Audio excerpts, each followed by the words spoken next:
Hello नमस्कार दोस्तों, good morning, Radhe Radhe, जय श्री कृष्णा। उम्मीद करता हूँ सभी लोग बढ़िया होंगे और आपका एग्जाम जो अब नज़दीक आ चुका है उसके लिए हम लोग जो प्रीवियस ईयर के क्वेश्चंस हैं उस पर सॉल्यूशन आप लोगों के लिए लेकर आ रहे हैं। तो आज हम लोग टीजीटी का जो पेपर था यूपीपी टीजीटी का 2010 का, उस पर हम लोग सॉल्यूशन करने वाले हैं। चलिए तो स्टार्ट करते हैं अपनी क्लासेज को बिना किसी देरी के।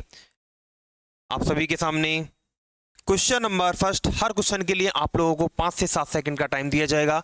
आपको सॉल्व भी करना है और क्वेश्चन को समझना भी है। चलिए भाई देखिए, पहला क्वेश्चन कह रहा है कि एक काम को करने में ए बी से दुगना समय, सी से 3 गुना समय, यदि तीनों एक साथ काम करना शुरू करें तब काम 2 दिन में समाप्त हो जाता है। तो बी अकेला इस काम को कितने दिन में कर सकता है? देखिए भाई ध्यान से सुनना बात को। ये क्या कह रहा है कि आप एक एक काम को स्टार्ट कीजिए। आप लोगों ने वर्क ए के लिए किया और वर्क ए के लिए क्या कर रहे हो कि ए किसी कार्य को करने में अगर एक्स समय लेता है, बी किसी कार्य को करने के लिए बी का दुगना समय लग रहा है ए से, तो बी के साथ क्या लगेगा 2/x। अगर ए का संपूर्ण कार्य 1/x है, बी का 2/x हो गया। सी का 3 गुना समय लेता है अर्थात सी के लिए क्या बनेगा 3/x। और ये कह रहा है कि तीनों एक साथ मिलकर काम करना शुरू करें तब यह काम 2 दिन में समाप्त हो जाता है। अगर तीनों एक साथ काम शुरू करेंगे तो a प्लस बी प्लस सी तीनों का वर्क निकालना पड़ेगा, यानी कि 1/x plus 2/x plus 3/x बराबर कितने दिन में 2 दिन में, अर्थात हमेशा उल्टा करते हैं 1/2। कैलकुलेट कर लीजिए, एलसीएम लिया x, ऊपर हम लोगों ने देखा यहाँ पर 1 + 2 + 3 यानी कि 6 हुआ, इज इक्वल टू 1/2 हुआ। x का मल्टीप्लाई किया तो x इज इक्वल टू क्या आ गया मेरे पास 12। अब पूछ क्या रहा है आपसे, पूछ क्या रहा है b अकेला इस काम को कितने दिन में कर सकता है। ये तो वो काम है जो सब लोग कर रहे हैं। अब कह रहे बी अकेला कितने दिनों में कर सकता है। तो बी के लिए क्या था, बी का काम था भाई 2/x। क्या था 2/x, यानी कि 2/12 यानी कि 1/6। इसका मतलब है सर बी जो है वो केवल 6 दिन के अंदर एक काम कर सकता है। बी कितने दिन में कर सकता है, 6 दिन में काम अपना कर सकता है। ठीक है, तो पहला वाला क्वेश्चन कुछ इस तरीके से आप लोगों को क्लियर हुआ।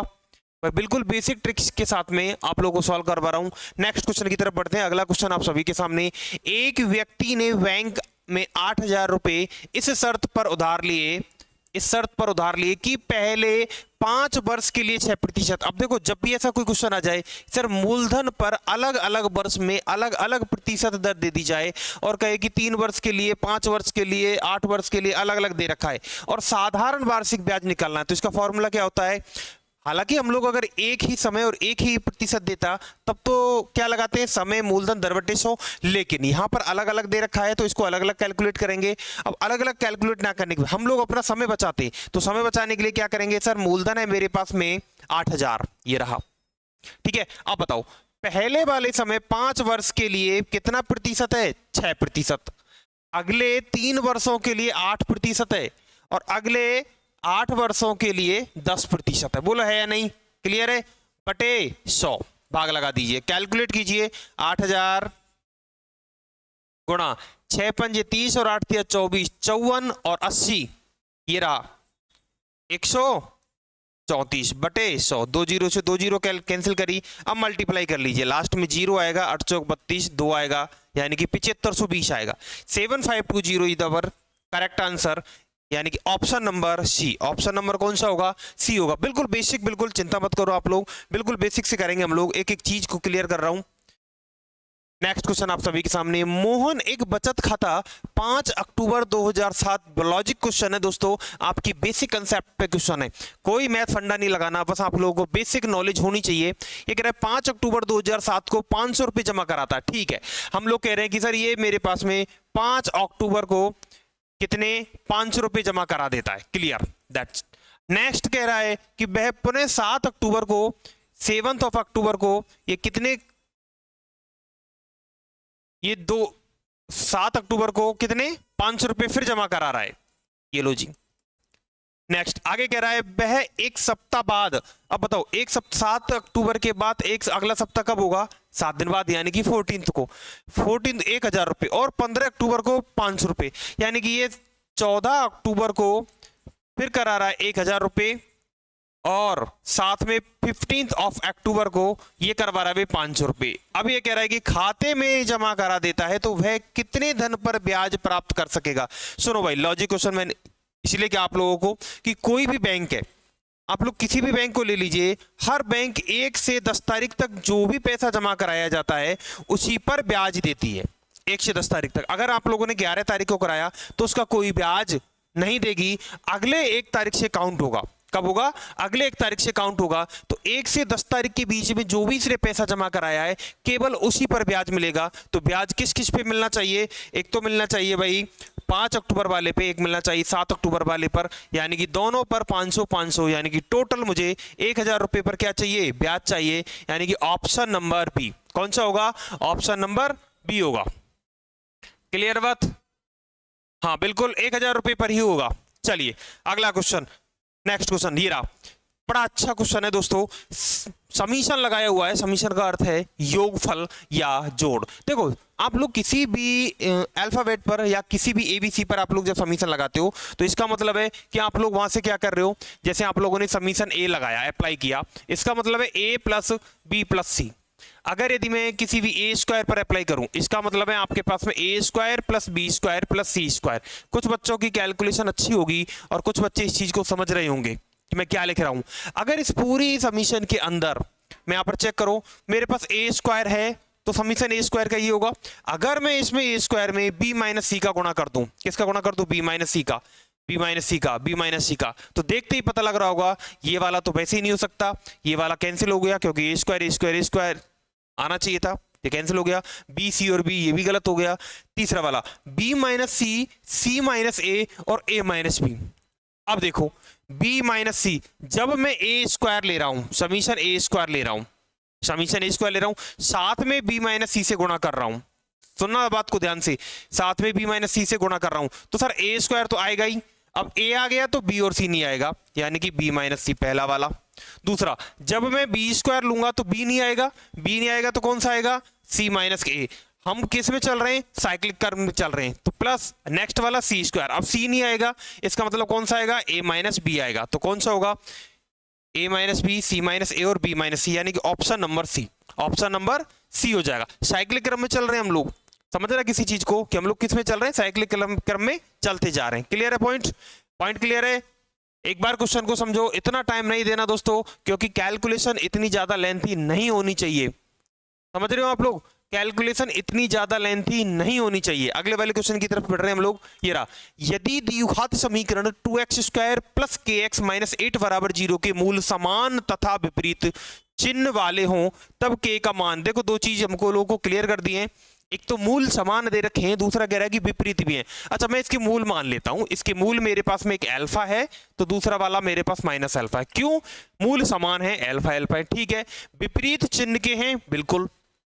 कैसे विपरीत चिन्ह के? तो बताओ, इन्हीं भी दो मूलों का गुणन कीजिए आप लोग, कोई भी दो मूलों का। अगर कोई समीकरण आपके पास में A X square plus B X plus C हो तो इसके मूल अगर यदि मेरे पास में अल्फा बीटा हो तो कैसे लिखते हैं हम लोग कि इनके मूलों का गुणा बराबर होता है एक्स का गुणांक का नेगेटिव और एक्स बटे एक्स स्क्वायर का गुणांक। लिख लीजिए, जिस बच्चे को पता नहीं है वो यहां पर लिख सकता है कोफिशिएंट ऑफ एक्स का negative and denominator sign of x square का कोफिशिएंट या एक्स स्क्वायर का गुणांक। अब लिख लीजिए, आपके पास दोनों मूल कौन कौन से? एक अल्फा है, दूसरा माइनस अल्फा है। ऐड किया, आपके पास x का गुणांक बताओ। x का गुणांक है मेरे पास k, बट नेगेटिव आगे है, ध्यान रखना, तो मैंने k ले लिया, अपॉन एक्स स्क्वायर का गुणांक है मेरे पास 2, बट ये तो 0 हो गया, बराबर माइनस k बाई 2। अब गुणा करोगे तो k का मान डायरेक्टली क्या आ रहा है अपने पास? 0 आ रहा है। और चाहो तो आप लोग इसमें k की वैल्यू रख के देख लो, उससे भी हो रहा है। k की वैल्यू आप लोगों ने 0 रखा, 0 ये 0 हुआ, ये 8 उधर गया, तो क्या बन गया आपके पास? 2x स्क्वायर बराबर 8, एक्स स्क्वायर बराबर 4, यानी कि x बराबर प्लस माइनस 2। क्या दोनों मूल बराबर आ रहे हैं? बिल्कुल आ रहे हैं।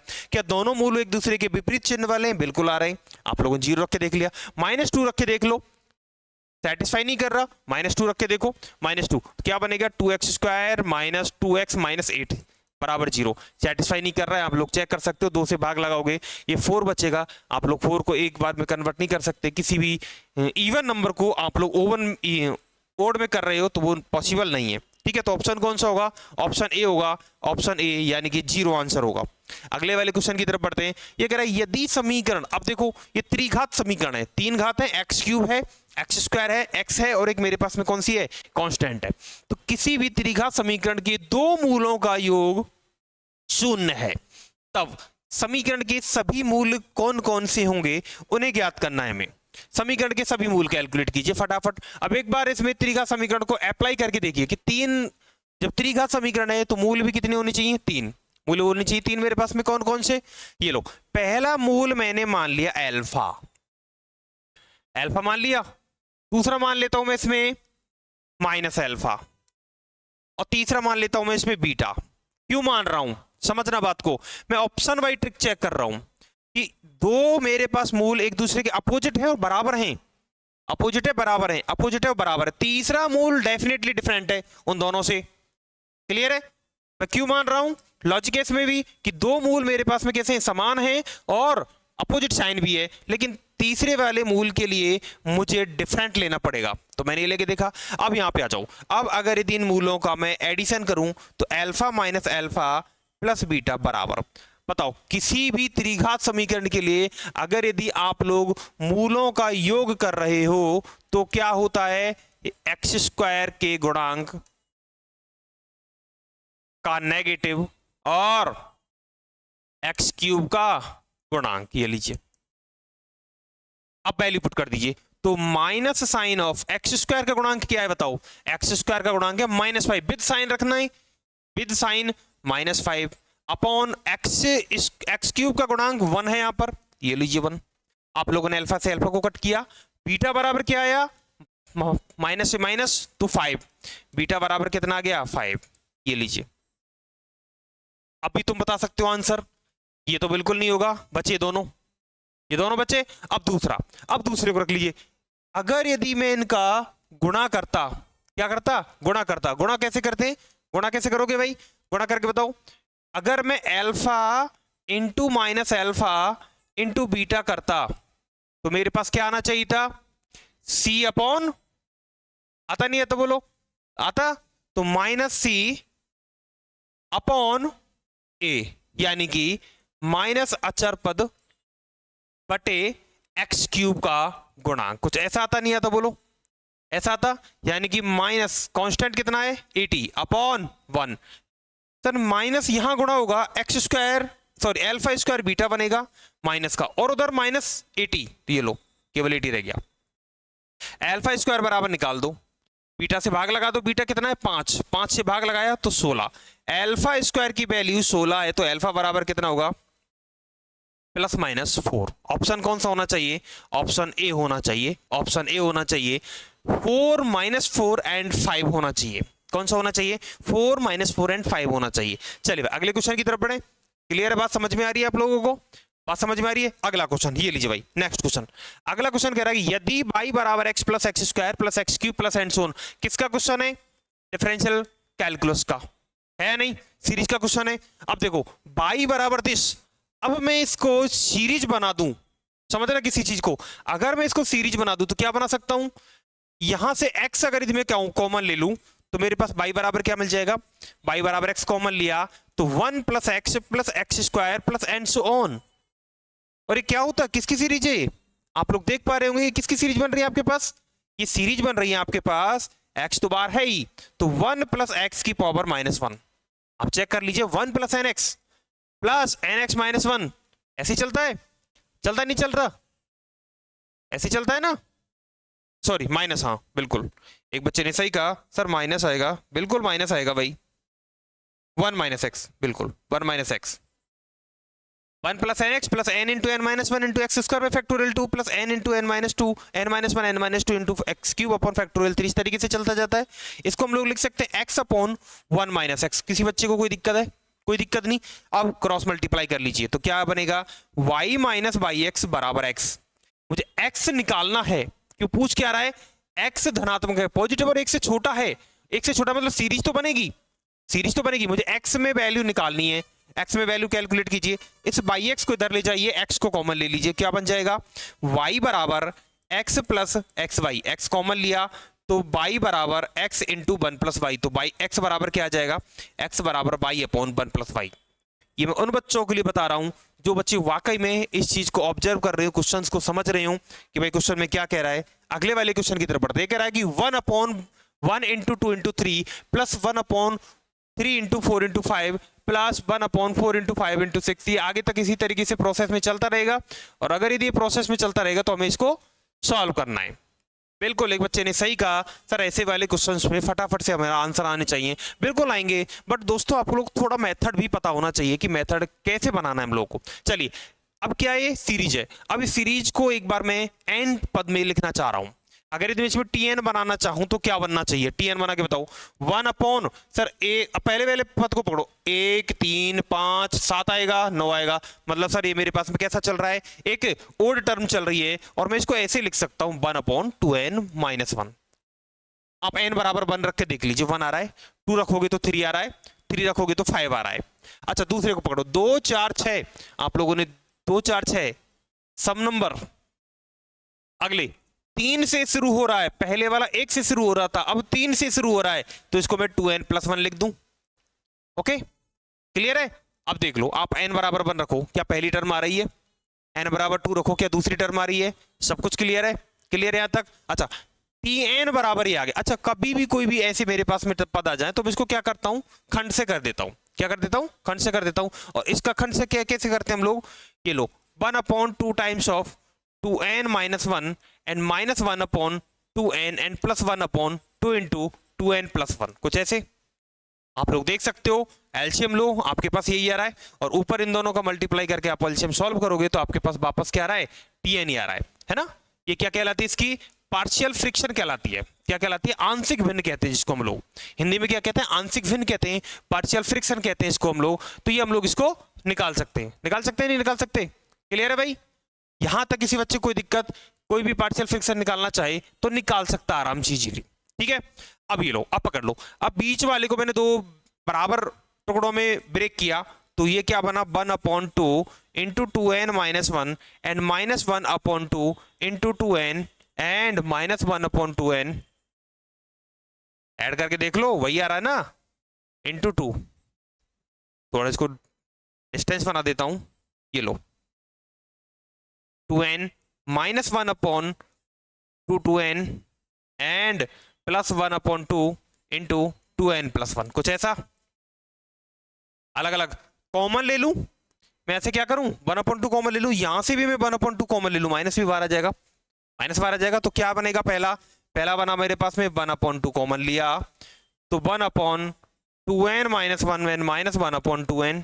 अगले वाले में मैंने 1 अपॉन 2 माइनस का कॉमन लिया, तो 1 upon 2n and minus 1 upon 2n plus 1, ये लीजिए। नेक्स्ट, दोनों में कॉमन ले लिया, और दोनों में कॉमन लेके अब आराम से इजीली मैं क्या कर सकता हूं, इसके अंदर वैल्यू पुट कर सकता हूं। अब वैल्यू पुट कर लो, ये tn था अभी तक, अब मैं t1 निकालना चाहूं, फर्स्ट टर्म के लिए निकालो, सेकंड टर्म के लिए निकालो, और थर्ड टर्म के लिए निकालो, या 2 ही टर्म्स के लिए निकाल लो, उसी से कैलकुलेट हो जाएगा। t1 रखा तो 1/2 इंटू 1 रखा 1 अपॉन 1 माइनस 1 अपॉन 2। अगले वाले पे जाओ, minus 1/2 and 1 upon 2 minus 1 upon 3, कुछ ऐसा। 2 रख के देखो, 1 अपॉन 2, 2 रखो 1 upon 3 minus 1 upon 4 and minus 1 upon 2 and 1 upon 4 minus 1 upon 5, कुछ ऐसा। और इसी तरीके से चलता रहेगा। अब इन सबको ऐड करोगे आप लोग तो आपके पास में फाइनली इसका आंसर आना चाहिए। अब इन सबको ऐड कर दो, यानी कि आपके पास अब सीरीज टोटल यानी कि योगफल आ जाएगा। t1 t2 t3 आगे तक ऐड करोगे तो Sn आएगा, और इस Sn को ऐड करने पर आपके पास में log के रूप में आने वाली है। और यहां से देखते ही पता लग रहा होगा आप लोगों को कि कौन सा आना चाहिए, log 2 माइनस 1/2। कौन सा आना चाहिए, log 2 माइनस 1/2। ये लीजिए, log 2 माइनस 1/2 ऐड कर लीजिए। ऐड करना आप लोग को आना चाहिए सम ऑफ द सीरीज Sn बराबर t1 plus t2 plus t3। तो ऑप्शन नंबर कौन सा होगा, ऑप्शन नंबर ए। ऑप्शन नंबर कौन सा होगा भाई, ऑप्शन नंबर ए। अगले क्वेश्चन की तरफ बढ़ते हैं। 1 upon factorial 2 minus 1 upon factorial 3 plus 1 upon factorial 4 plus and so on plus infinity बराबर का योगफल ज्ञात कीजिए। सुनो मेरी बात ध्यान से, अगर यदि मुझे इसका एक्सपेंस पता होता है, ये किसका एक्सपेंस होता है, आप लोग क्या करोगे, इसका एक्सपेंस निकालो। एक्सपेंस निकाला आप लोगों ने, अगर यदि मैं यहाँ पर e की पावर के रूप में है, अब सर e का तो मुझे पता लग गया कि ये डेफिनेटली किसी e का एक्सपेंशन, बट ये नहीं पता -2 का, -1 का, -½ का या फिर ½ का है। मैंने क्या किया, e की पावर -x लिया, एक्सपेंशन निकाल रहा हूं। 1 - x plus X square by factorial 2 and -x³ by factorial 3 and plus x की power 4 upon factorial 4 and minus, फिर आगे तक चलता जाएगा इस तरीके से। अगर मैंने x बराबर 1 रख दिया तो क्या बनना चाहिए, e की पावर -1 बराबर x बराबर 1 तो 1 - 1 plus 1/2 factorial minus 1/3 factorial plus 1/4 factorial minus 1/5 factorial, कुछ ऐसा। 1 से 1 कटा तो e की पावर -1 बराबर क्या बन गया, 1 upon factorial 2 minus 1 upon factorial 3 plus 1 upon factorial 4 minus 1 upon factorial 5। अब ध्यान देना बात, यहां क्या आपको ऐसा नहीं दिख रहा जैसा क्वेश्चन है, तो किसका एक्सपेंस हुआ, e की पावर -1 का। हालांकि डायरेक्टली बच्चों को याद रहता है, जिन बच्चों ने क्लासेज लिए उन बच्चों को तो डायरेक्टली याद होगा, बट जिन बच्चों ने नहीं है याद, भूल गए होंगे, हो सकता है देखो एग्जाम टाइम पे क्या होता है, बच्चों को थोड़ी सी प्रेशर की आता है तो उस टाइम पे भूल जाते हैं, तो आप लोग इस तरीके से भी इसको सॉल्व कर सकते हो। चलिए भाई, तो ऑप्शन नंबर बी होगा। अगले क्वेश्चन की तरफ बढ़ता हूं। ये कह रहा है कि यदि p और q धनात्मक वास्तविक धनात्मक संख्या इस प्रकार हैं, दो संख्या दे दी आप लोगों को, p और q दो संख्या दी थी, क्लियर। धनात्मक हैं वास्तविक संख्याएं, धनात्मक वास्तविक संख्याएं इस प्रकार हैं कि p² प्लस q² बराबर 1, तब p प्लस q का अधिकतम मान क्या होगा। सुनना भाई ध्यान से, अगर यदि मैं s लेकर चलूं तो s बराबर p प्लस q, मुझे ये निकालना है इसका मैक्सिमम वैल्यूज क्या होने वाली है, ठीक है। ये टर्म्स आएंगी मेरे पास। अब सुनना, s बराबर p प्लस q, लेकिन मुझे गिवन है कि p² प्लस q² बराबर 1। मैं यहां से कोई भी एक वैल्यू निकाल लेता हूं। सपोज मैंने q की वैल्यू निकाली तो q बराबर क्या मिला, √1 माइनस p², राइट। अगर मैं q की वैल्यू को पुट कर दूं तो क्या मेरे पास s बराबर p प्लस √1 माइनस p² बन गया। मुझे निकालना है मैक्सिमम, अधिकतम। मैक्सिमम मिनिमम कैसे निकालते हैं sir, first derivative of this s का p के साथ में डेरिवेटिव किया तो क्या बना 1, इसका करोगे तो प्लस का 1 अपॉन √1 माइनस p², और जब सर माइनस p² का करोगे तो -2p, कुछ ऐसा। इसको मैंने बराबर 0 कर दूंगा ताकि मेरे पास p की वैल्यू आ जाए। हमने p की वैल्यू निकाली, बराबर 0 किया, 1 इधर जाएगा माइनस का, या फिर इसको इधर ले जाओ प्लस का, मल्टीप्लाई किया तो √1 माइनस p² बराबर 2p, दोनों तरफ स्क्वायर कर दिया, दोनों तरफ स्क्वायर कर दिया तो ये लो मेरे पास में आराम से, सॉरी 1/2 हो रहेगा ना, 1/2, 2 से 2 कट गया तो ये 2p हट जाएगा, केवल p बचेगा। दोनों तरफ स्क्वायर किया तो 1 माइनस p² बराबर p², यानी कि 2p² बराबर 1, यानी कि p बराबर 1/√2। क्या आ गया, 1/√2। p की वैल्यू आ चुकी है। अब मुझे q निकालना है। क्या निकालना है, q। अब या तो मैं p की वैल्यू को रख दूं 1/2, या तो मैं क्या करूं, इस p की वैल्यू को रख दूं तो मैं निकाल सकता हूं, लेकिन मुझे अधिकतम भी चेक करना है कि अधिकतम अभी मुझे पता नहीं लगा। अभी मेरे पास केवल क्या है, ये एक्सट्रीम पॉइंट आए, चरम बिंदु आए, दो एक्सट्रीम पॉइंट आए मेरे पास में, p बराबर दिस। तो अगर मुझे डबल चेक करना है तो ये d2s ओवर dp2 क्या होना चाहिए, अधिकतम के लिए नेगेटिव।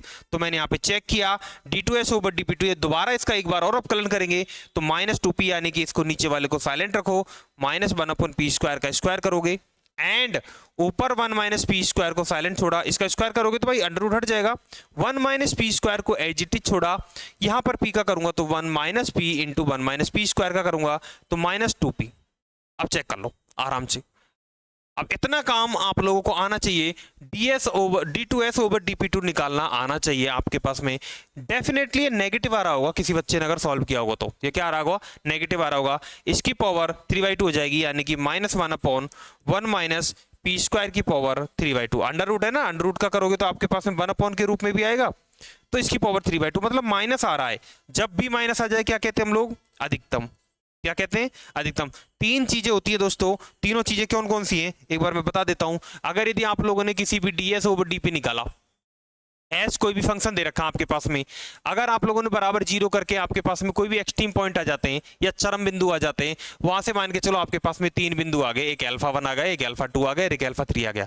अगली बार में आपके पास में d2s ओवर dp2 आ जाता है, फिर आप लोग इस पे चेक कर ले। तो अगर यदि नेगेटिव आ रहा है तब तो आप लोग क्या कहते हो कि ये मैक्सिमम है, अगर यदि आपके पास में पॉजिटिव आ जाता तो क्या कहते हैं आप लोग कि ये कैसा है, मिनिमम है, और अगर यदि जीरो आ जाता तो इसको आप लोग क्या करते, आगे हल करते, यानी कि अब इसमें डेफिनेटली इसमें 3 टाइम्स ऑफ डेरिवेटिव करना होता, तब जाके हमें यहाँ पर मिल जाता। ठीक है, चलिए तो एक बार इसके क्वेश्चन का सॉल्यूशन लगा दीजिए। आपके पास ऑप्शन कौन सा आया, p बराबर किस पर, 1/√2 पर है या नहीं भाई, p बराबर 1/√2 पर ऑप्शन आ गया। हाँ बिल्कुल बिल्कुल सही बोला एक बच्चा, p बराबर 1/√2, q बराबर वापस 1/√2, p की वैल्यू रख दो, q की वैल्यू भी कौन सी आ रही है 1/√2। अब दोनों की वैल्यू s में रख दो, s में रखोगे तो 1/√2 एंड प्लस साइन ऑफ 1/√2 यानी कि √2। ऑप्शन कौन सा आया, √2। कहाँ है, ऑप्शन नंबर डी है रहा, इसको पकड़ो, ऑप्शन नंबर डी। यहीं तक करके मत छोड़ देना, कहीं p की वैल्यू को चेक करके डाल दो आप लोग 1/√2, नहीं, आप लोगों को दोनों के एडिशन की मैक्सिमम वैल्यू ज्ञात करनी है। क्लियर है पॉइंट। चलिए अगले क्वेश्चन की तरफ बढ़ते हैं हम लोग। ये कह रहा मैथमेटिक्स शब्द के अक्षरों से कितने भिन्न भिन्न प्रकार के शब्द बनाए जा सकते हैं जबकि सभी स्वर एक साथ हों। क्या कह रहा है, सभी स्वर एक साथ हो। ऐसे क्वेश्चंस को, प्रोबेबिलिटी वाले क्वेश्चंस जो है उनको कैसे सॉल्व किया जाता है, देखो पहले मैथमेटिक्स में क्या बात कर रहा है, स्वर की। स्वर को एक जगह पकड़ लो और व्यंजन को एक जगह ले लो। देखो ये कह रहा है MTH MTCS, क्या एक शब्द मेरे पास व्यंजन का हो रहा है। दूसरा आ जाओ AEAI, क्या ये शब्द मेरे पास स्वर का हो रहा है। आप लोग नोट कर पा रहे होंगे इस चीज को, एक शब्द मेरे पास व्यंजन का, एक शब्द मेरे पास स्वर का, कुछ ऐसा ही है। अब सुनो, ये कह रहा है जबकि सभी स्वर एक साथ हों। इसको एक पिटारा बनाया, इसको मैंने एक समझा, ये पूरे खुले हुए, ये बिखरे हुए हैं सब के सब, इसको एक पकड़ के और इनको 7 बार, 7 तो ये रहा और ये कितनी बार है, एक बार। स्वर एक साथ रहें, ये एक साथ रहने चाहिए, इनका बिखेरना जरूरी नहीं है, इनको बिखेर सकते हो आप लोग। तो टोटल कितना हुआ 8, यानी कि फैक्टोरियल 8 अपॉन, अब मैं इसमें डिवाइड कर देता हूं जो मेरे पास डबल काउंटिंग है। एम को देख पा रहा हूं मैं 2 बार काउंटिंग है, ए को भी देख पा रहा हूं मैं 2 बार काउंटिंग है, तो ये मेरे पास कितना हुआ फैक्टोरियल 2 इंटू फैक्टोरियल 2, कुछ ऐसा। अब कैलकुलेट कर लीजिए, फैक्टोरियल 8 अपॉन 2 इंटू 2 4, तो मैंने इसको डिवाइड करूंगा 8 into 7 into 6 into 5 into 4 into 3 into 2 upon 4, 4 से 4 कटा, कैलकुलेट करोगे तो 1000 10,080 के बराबर आ रहा होगा, 10,080 के बराबर आ रहा होगा। आप इसका मल्टीप्लाई करके देख सकते हो। अतः बने गए शब्दों की संख्या कितनी होगी, 1080 के बराबर आ रही है इसमें, फर्स्ट ऑफ दिस। ठीक है, अब आ जाओ, बिल्कुल अगर यदि सभी स्वर एक साथ आ गए, क्या आ गए, सभी स्वर एक साथ आ गए, सभी स्वरों को मैंने एक साथ ले लिया, सभी स्वर एक साथ ले लिए, तब क्या होगा सर, 8 तो ये रहा, 8 तो ये रहे, 4 ये रहे, यानी कि फैक्टोरियल 12, 8 तो ये रहे, 7 और 1 8। मैं रिपीटिशन भी तो करूंगा इसका। स्वरों की व्यवस्था क्या होनी चाहिए, स्वरों को कैसे लिखोगे, फैक्टोरियल 4 बटे फैक्टोरियल 2, यानी कि 4 तिया 12, कितना लिखना पड़ेगा 12। सर 8 बार तो मैं ये ले रहा हूं, जो भी मेरे पास में 8 बार में आ रहा है, और अब मेरे पास स्वरों को एक साथ व्यवस्थित करने पर भी तो सेपरेट करूंगा इनको। अब इनका गुणा कर लो, 0 आएगा 12 96, 12,000 के समथिंग आ रहा है, 12,960, कितना आएगा 12,000। अब देखो ये वाली डिजिट तो वैसे गई, ये वाली डिजिट तो वैसे गई, ये वाली डिजिट वैसे गई, इनमें से कोई नहीं, एक तो है आंसर, ये वाली डिजिट गई। अगर मुझसे पूछता केवल व्यंजनों का, तब तो आंसर ये रहा ए। अगर मुझसे पूछता स्वरों का कि स्वर कितने, तो स्वर ये रहा मेरे पास। इस तरीके से व्यवस्थित स्वरों की संख्या या व्यवस्थित इस मैथमेटिक्स शब्द के अक्षरों से भिन्न भिन्न शब्द कितने बनेंगे, तो वो बनेंगे टोटल मेरे पास में 1,20,960। कितने बनेंगे, 1,20,960 बनने वाले। ठीक है, तो ऑप्शन कौन सा होगा, option number C, option number C लगा लेना, ऑप्शन नंबर सी। क्लियर है, अगले वाले क्वेश्चन की तरफ बढ़ते हैं भाई। ये लो, यदि ए और बी दो परस्पर अपवर्जी घटनाएं हो, दोनों म्यूचुअली एक्सक्लूसिव इवेंट्स हैं, तो आपके पास कौन सी कंडीशंस सैटिस्फाई। अपवर्जी किन्हें कहा जाता है, अपवर्जी कहते हैं कि दोनों जिन पर एक दूसरे पर प्रभाव ना पड़े। मैं मैं हल्का सा इसको बैंड डायग्राम से बताता हूं, थोड़ा सा समझना किसी चीज को। एक है मेरे पास ए, एक है मेरे पास बी, दोनों अलग अलग है, सेपरेट है, कोई इशू नहीं है। अगर यदि मैं ए यूनियन बी करता तब तो मेरे पास टोटल एस आ जाता, लेकिन अगर यदि मैं ए इंटरसेक्शन बी करूं तो मेरे पास में फाई आ रहा है, दोनों डिसजॉइंट है। कहने का मतलब क्या है कि दोनों डिसजॉइंट है। तो मेरे पास इवेंट्स कितने होने चाहिए ए इंटरसेक्शन बी के, बताओ जल्दी। सर 0। कितनी प्रोबेबिलिटी होनी चाहिए? 0। अपवर्जी हैं, क्या कह रहा हूं, अपवर्जी हैं। तो आप लोग जब भी इसमें यूनियन लगाते हो तो number of A union B बराबर कैसे लिखते हो? P A plus P V, formula पता है ना, de Morgan's theorem, P A intersection B, कुछ ऐसे लिखते हो। अब A intersection B is also equal to 0, भाई इसके नंबरिंग तो क्या है? 0। लेकिन इन दोनों का एस होने यानी कि टोटल होने की संभावना केवल एक है। यहां तो 0 है, इसकी संभावना 0 है, लेकिन दोनों का एक होने की संभावना कितनी है? 1 है। तो मैं क्या लिख सकता हूं? 1 is equal to P A and plus sign of P V and minus 0। तो 1 plus P A P V क्या होना चाहिए? होना चाहिए, नहीं होना चाहिए? अब एक काम करो, पी वी को भेज दो, मैं पी ए निकाल लेता हूं। पी ए बराबर 1 माइनस पी वी। क्या होता है पी वी? अगर यदि एक में से आपने प्रोबेबिलिटी ऑफ बी घटा दिया है ना, ये घटा दिया आपने, पीवी घटा दिया, तो आपके पास में कुछ ऐसा बनना चाहिए, पीवी बार। आप लोगों ने पढ़ा होगा, पीवी बार लिखते हो आप लोग, ये बराबर किसके? पीवी बार के। तो पीए बराबर पीवी के, होगा नहीं होगा? होगा नहीं होगा? क्लियर है? अपवर्जी जब घटनाएं हो, ध्यान देना, ग्रेटर लेस देन की तरफ गड़बड़ मत कर देना, ऐसा मत करना इसकी इसकी ज्यादा है और इसकी कम है, ऐसा मत कर देना, या इसकी ज्यादा है इसकी कम है, मत कर देना। हमेशा ये बराबर के इक्वल आते हैं। हाँ, कंडीशन से अप्लाई करता तो एक बात अलग थी, ठीक है, लेकिन अपवर्जी घटनाएं तो आराम से इस तरीके के क्वेश्चंस को आप लोग सॉल्व कर सकते हो। चलिए अगले वाले क्वेश्चन की तरफ बढ़ता हूं। नेक्स्ट क्वेश्चन ये कह रहा है, यदि x बराबर 2 3, y बराबर दिस, z बराबर दिस, तब निम्न में से कौन सा गलत है? अब सुनना बात, एक एक को पढ़ो। x माइनस वाई बराबर 5, x माइनस वाई घटाया, x में से y घटाओ, सर 3 कॉमन है, मतलब 3 आना चाहिए, यहां पर क्या आना चाहिए? 3 आना चाहिए, तब ये सही होता। x माइनस जेड, ये लो, x माइनस जेड सर 2 आना चाहिए था, क्योंकि दोनों में कॉमन क्या है? 2 है। अगले पर z minus x, sir z में से x घटाओ या x में से z घटाओ, क्या ही फर्क पड़ रहा है, लेकिन आएगा तो 2 ही। निम्न में से कौन सा कथन गलत है? समझना बात को, मैं क्या कह रहा हूं। ये क्या कह रहा है? सर ये तीनों फाइव के बराबर है, फाइव के बराबर है, फाइव के बराबर है, is not equal to 5, is not equal to 5, बिल्कुल सही बात है। मतलब यहाँ पे 3 2 और 2 होते तो मेरा सही, ये मतलब सही है, ये सही है, ये सही है ना, डज नॉट इक्वल टू मेरे पास 5। अब यहां आ जाओ, x minus y, sir x में से y घटाया तो डेफिनेटली मेरे पास 3 आना चाहिए। अब माइनस जेड, सर 3 में से मैं 2 5 कैसे घटाऊं? ऑर्डर पेयर है, नहीं घटा सकता, मतलब मेरे पास जब दोनों ही डिसजॉइंट है तो 5 आना चाहिए था, नॉट इक्वल टू 5 नहीं आना चाहिए, अर्थात ऑप्शन डी होगा, अर्थात ऑप्शन डी होगा। चलिए अगला क्वेश्चन समझ में आ गया ना, इस तरीके से सॉल्व करते हैं। ये लो, माना एक फंक्शन नेचुरल नंबर या n से y पर इस प्रकार फलन है, इस प्रकार डिफाइन किया गया है कि fx बराबर 4x प्लस 3, कोई फलन है fx या y लिख दूं कोई दिक्कत नहीं किसी बच्चे को, तो 4x प्लस 3 फंक्शन दे रखा है, ठीक है। आगे कह रहा है जहां y बराबर 4x प्लस 3, ये लो यही तो लिखा है मैंने, और प्रत्येक x किसी भी नेचुरल नंबर से लिया गया है, यानी 1 से काउंटेड है, स्टार्टिंग 1 से होगी, तब fx का व्युत्क्रम इनवर्स ऑफ दिस क्या निकाला जाएगा? Inverse of this. आप इनवर्स निकाल रहे हो, इनवर्स जब आप लोग x से y में जा रहे हो या आप n से y में जा रहे हो, ये लो n से y में कोई भी आप लोगों ने n नेचुरल नंबर ले रहे हो, तो आपके पास फंक्शन क्या है?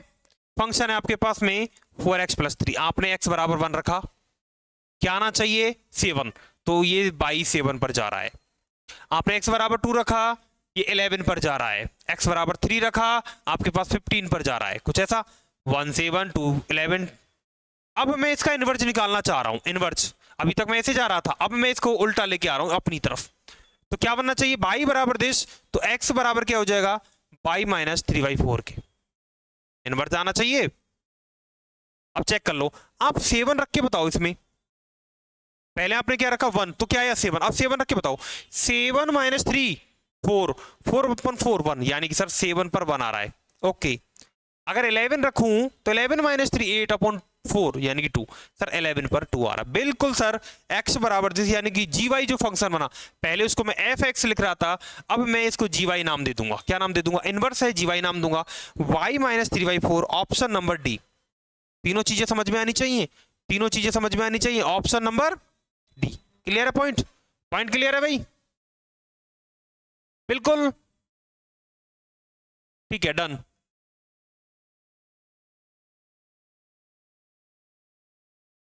बिल्कुल क्वेश्चन समझ में आना चाहिए भाई, फटाफट से, इतना टाइम नहीं लगना चाहिए। मैं आपको बिल्कुल प्रॉपरली सॉल्व करवा रहा हूं।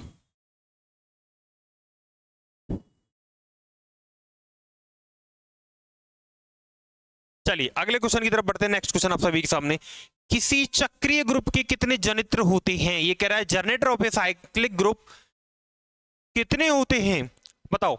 एन, अगर कोई चक्रीय ग्रुप है मेरे पास, मैं मान रहा हूं कि मेरे पास में एन ऑर्डर का कोई भी चक्रीय ग्रुप साइक्लिक ग्रुप है, उसके कितने जनरेटर हो सकते हैं? सुनना ध्यान से, एन माइनस 1 टाइप्स के, एन टाइप्स के क्या उतने जनरेटर होंगे या उससे कम होगा? या कह रहा है M where M is the total number of relativity prime numbers, prime integers between 0 to n। बिल्कुल, आप कोई भी इंटीजर लेके चल रहे हो, एम अगर यदि कोई भी आप लोगों ने 0 और n के बीच में इंटीजर ले लिया, तो ये एन एम क्या होना चाहिए? ये इसका एक रिलेटिविटी प्राइम नंबर होना चाहिए, या मैं कहूंगा प्राइम इंटीजर होना चाहिए। क्या होना चाहिए? प्राइम इंटीजर होना चाहिए। इस 0 और n के बीच में जनरेटर कितने हो सकते हैं? सर 0 से n तक कितने भी हो सकते हैं, लेकिन ये m ऐसा होना चाहिए जो इसके रिलेटिविटी में कैसा हो? एक प्राइम इंटीजर हो। कैसा हो? एक प्राइम इंटीजर हो। तो option number C, not n-1, not n और नॉट n में से कोई नहीं। तो ऑप्शन नंबर कौन सा होगा? सी ऑप्शन होगा। अगले क्वेश्चन की तरफ बढ़ता हूं। ये कह रहा है कि निम्नलिखित में से कौन सा समुच्चय बाउंडेड ब्लॉक लेकिन बाउंडेड अबव नहीं, कंडीशन भी दे दी और ये भी बता दिया कि किसके अंदर, या मैं कहूं कि कहां तक परिबद्ध है और कहां तक परिबद्ध नहीं है। अच्छा क्वेश्चन है दोस्तों, मैं कह रहा हूं कि अच्छे लेवल का स्टैंडर्ड क्वेश्चन है। ठीक है, अब सुनो बात ध्यान से। ये कह रहा है कि कौन से समुच्चय, अब एक समुच्चय पकड़ो, सेट पकड़ो, आप लोगों ने कोई भी एन लिया, एन कहां से स्टार्ट हुआ? 1 से स्टार्ट हुआ, इंफिनिटी तक गया। बाउंडेड ब्लॉक, आप इसमें से कोई भी दो लीजिए एलिमेंट, आप लोग पा रहे हो कि इस दोनों के बीच में क्या एक बाउंडेड बिलो है, लेकिन बाउंडेड अबव नहीं है, ऊपर से अबव नहीं है। अगला जेड, कोई भी इंटीजर लीजिए, -इंफिनिटी टू इंफिनिटी, क्या इसमें है? नहीं। आप लोग लेके देख लीजिए, नहीं आ रहा। जब आप लोग क्यू लोगे तो आर लोगे, तब भी इसमें नहीं आ रहा है। तो ऑप्शन कौन सा होगा? केवल और केवल एन। नेचुरल नंबर के लिए वो बाउंडेड बिलो होता है, बट बाउंडेड अबव नहीं होता। राइट, चलिए अगले क्वेश्चन की तरफ बढ़ते हैं। अगला क्वेश्चन बेसिक है, ये तो बिल्कुल बेसिक है, इसमें ज्यादा टाइम नहीं लगना चाहिए। कह रहा वास्तविक संख्याओं का अनुक्रम फलन होगा, कौन सा होता है? अगर यदि मेरे पास में कोई भी रियल सीक्वेंस दे रखा हो तो कौन सा फलन होता है? वास्तविक संख्याएं। आप रियल नंबर लो, इनका अनुक्रम क्या होना चाहिए? आप एक बात बताओ, एन से कोई भी वैल्यू उठाओ, नेचुरल नंबर से कोई भी वैल्यू उठाई, वास्तविक संख्याओं का सीक्वेंस पूछ रहा है, तो सर आर में जा रहा है। क्या कुछ और आ सकता है कि नहीं? भी दो एन को लेके देखिए, नहीं आएगा। एन आर को लेके देखिए, बिल्कुल आ रहा है, डेफिनेटली आ रहा है। आ रहा नहीं आ रहा? या हम लोग इसको ऐसे भी लिख सकते हैं कि इसके डोमेन को पकड़ लीजिए। मैं बात कर रहा हूं डोमेन की, प्रांत की। आप इसके प्रांत को ले लीजिए, इसके डोमेन को ले लीजिए। आप डोमेन से भी बता सकते हो कि अगर यदि मैंने इसका डोमेन एन से लिया तो वो कहां जा रहा है? आर की तरफ जा रहा है। किसकी बात कर रहा है? सीक्वेंस की बात कर रहा है, उन रियल नंबर्स के लिए। राइट, तो option number n to R, option number B. अगला क्वेश्चन बेसिक से भी समझा करो भाई इन चीजों को। निम्नलिखित में से कौन सा कथन गलत है? आजकल ऐसे क्वेश्चन ज्यादा आ रहे हैं। गलत है, समझना बात को, सही है उस पर टिक लगाओ, गलत है उसको रोक देना। अगर every Cauchy sequence is R is convergent, बिल्कुल सही बात है। प्रत्येक कॉची सीक्वेंस आर के अंदर कैसा होता है? कन्वर्जेंट होता है। अगला, every convergent sequence is a Cauchy sequence, क्या प्रत्येक कन्वर्जेंट सीक्वेंस कॉची होता है? बिल्कुल सही बात है दोस्तों, इसको हम लोग रिवर्सिबल वाली प्रक्रिया बोलते हैं। यानी कि उत्क्रमण या अनुत्क्रमण, यानी कि इधर से इधर की तरफ चलती रहती है, यानी कि ये भी सत्य है और ये दोनों एक ही सीधे लिए गए। अगला है every bounded sequence is convergent. कुछ गड़बड़ लग रहा है, बाउंडेड और दूसरा कन्वर्जेंट, दोनों मुझे गड़बड़ लग रहे हैं, यानी कि प्रत्येक बाउंडेड सीक्वेंस कन्वर्जेंट नहीं होता, अर्थात ये नहीं होगा, जरूरी नहीं होता है। अगला every Cauchy sequence is bounded, बिल्कुल प्रत्येक कॉची सीक्वेंस बाउंडेड तो होता है, लेकिन बाउंडेड कॉची हो ये जरूरी नहीं है। क्लियर है पॉइंट? क्लियर है पॉइंट? तीनों चीजें समझ में आ गई? अच्छे से ऑब्जर्व किया करो अपने माइंड में, थोड़े से अपने जो अचेतन मन है उसको चेतन मन में लाने की कोशिश करो। पेपर सॉल्यूशन का मतलब होता है कि आपके सामने क्वेश्चन आते ही उसका सॉल्यूशन आ जाना चाहिए फटाक से। चलिए अगले क्वेश्चन की तरफ बढ़ता हूं। ये कह रहा है कि फलन एफ एक्स बराबर 2 की पावर x 2 की पावर 1/x संतत नहीं है जब x बराबर क्या होना चाहिए। अगर मैंने x बराबर ऑप्शन ही रख के देख लो 0 रखा तो क्या बनेगा 2 की पावर 1/0, यानी कि 2 की पावर इंफिनिटी, कुछ ऐसा। कहां संतत है भाई? कहां संतत है? नहीं है। अगर मैंने 1 रखा x बराबर 1 तो क्या बनेगा 2 की पावर 1/1/2, ये तो संतत है। अगर मैंने x बराबर -1 रखा तो आपके पास क्या बनना चाहिए 2 की पावर -1 यानी कि 1/2, बिल्कुल संतत है। A constant term is always है, कंटिन्यूअस है। अगला तो आपके पास क्या आना चाहिए, कहां संतत नहीं होगा, केवल x बराबर 0 पर ये नहीं होगा, राइट। अगला अगले क्वेश्चन की तरफ पढ़ते हैं। ये कह रहा है माना x बराबर 1 पर fx एक अवकलनीय फलन है, it is a differential function और लिमिट 1/h f1 + h बराबर 5।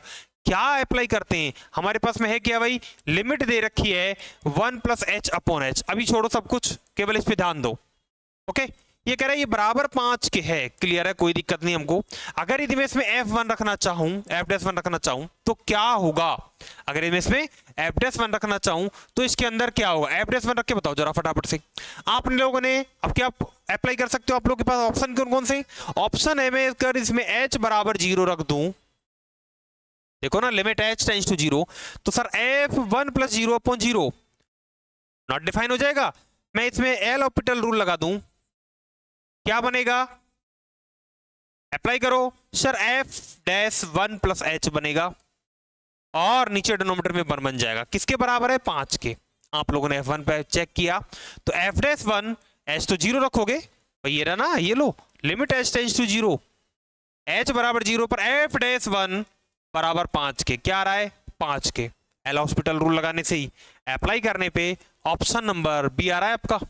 ऑप्शन कौन सा आ रहा है, बी ऑप्शन आ रहा है। तो एक बार चेक कर लीजिए क्या आपके पास इसका आंसर जो है वो ऑप्शन बी आ रहा है, नहीं आ रहा भाई, फटाफट चेक कर लीजिए फटाफट, बिल्कुल कोई दिक्कत नहीं, कोई दिक्कत नहीं। अगला कुछ ये कह रहा है कि त्रिभुज एबीसी में ए बी और एक एंगल तथा सी का मान निम्न समीकरण से किसका मूल है। अच्छा ये कह रहा है किसका मूल है, अभी मैं इसकी त्रिभुज की बात नहीं कर रहा हूं, लेकिन मुझे जो दे रखी है 3 चीजें मैं इनकी हेल्प लूंगा। तब कह रहा है सी का मान, जब भी सर ट्राइंगल के अंदर अगर यदि आप लोगों को एंगल दे दिया जाए, सुनना बात ध्यान से, अगर एंगल दे दिया जाए तो आप लोग विशेष तौर पे ध्यान रखना उसमें क्या लगाओगे, आप लोग कॉस वाला अप्लाई लगाओगे, लेकिन किस एंगल पे लगाओगे, उसी एंगल पे जो आपको गिवन है, cos A डिग्री बराबर, अब पकड़ लो इसको। अब जब a डिग्री आता है तो a को हमेशा हम लोग क्या लेते हैं माइनस में, तो b² + c² - a² अपॉन कुछ ऐसे लिया जाता है, आप लोग सॉरी 2bc कुछ ऐसे लिया जाता है, a कहां जाएगा माइनस के अंदर जाएगा, a माइनस में जाएगा। अब वैल्यू पुट कर दो, cos A बराबर 60 डिग्री, cos 60 = b² 3 यानी कि 9 प्लस c पता नहीं भाई -a 4 यानी 16 बटे 2bc 2 इंटू बी की वैल्यू 3, c पता नहीं भाई, ऐसे लिखते हो। cos 60 1/2 2, cos 60 की वैल्यू रखो, सॉरी 1/2 60 है ना, cos 60 बराबर 1/2 बराबर c² -7 बच रहा है क्या, अपॉन 6c बच रहा है, 2 से काट दो 3 टाइम्स। अब कैलकुलेट कर लो, c² -7 बराबर 3c, यानी कि c² - 3c - 7 बराबर 0। यहाँ पे सी की वैल्यू भी निकाल सकते हो आप लोग, बट वो एक आप लोग को कॉम्प्लेक्स नंबर में आएगी तो उसकी मुझे जरूरत नहीं है। ऑप्शन नंबर ए मुझे यहाँ पर दिखाई दे रहा है। कौन सा ऑप्शन है? ऑप्शन नंबर ए मुझे यहाँ पर दिखाई दे रहा है। ये पूछ रहा है केवल निम्न समीकरण से किसका मूल है। अच्छा क्वेश्चन बनाता तो क्या बना सकता था? अच्छा क्वेश्चन बनाने के लिए उस लोगों को इसको एक कॉम्प्लेक्स फॉर्म में देना होता, तब वो एक और अच्छा क्वेश्चन। ये बेसिक कंसेप्ट क्वेश्चन है। अगला ये कह रहा है कि साइन स्क्वायर थीटा का आवर्तकाल, सुनना ध्यान से। साइन थीटा कहां से कहां तक बिलोंग करता है? साइन थीटा बिलोंग करता है भाई -1 से और +1 की तरफ, कुछ ऐसा ही है। आप चेक कर सकते हो। अगर यदि जैसे आपके पास साइन 0 की वैल्यू हुई 0, जब आपके पास बढ़ता जाता है तो पॉजिटिव की तरफ 90 पर मैक्सिमम हो जाता है, उसके बाद फिर नेगेटिव होता जाता है ना, ऐसे कुछ, यानी घटता जाएगा वापस 0 की तरफ आएगा।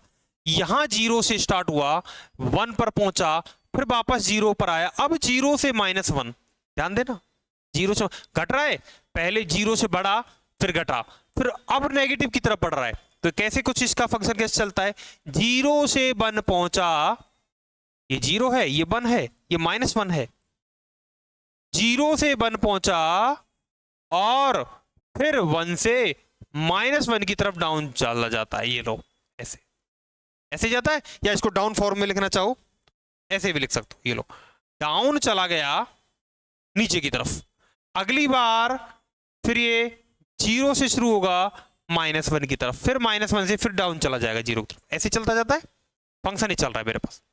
थोड़ा सा जर्नली में इसको सॉल्व कराने की कोशिश कर रहा हूं ताकि आप लोग इसको बेसिकली इसको लिख सको, क्योंकि मैं चाह रहा हूं कि आप लोगों के पास जब 0 है, 0 से बन गया, 1 से फिर ये 0 आता है, फिर 0 से -1 जाएगा, -1 से फिर 0 आएगा, फिर 0 से फिर 1 जाएगा, और फिर ऐसे चलता रहता है फंक्शन।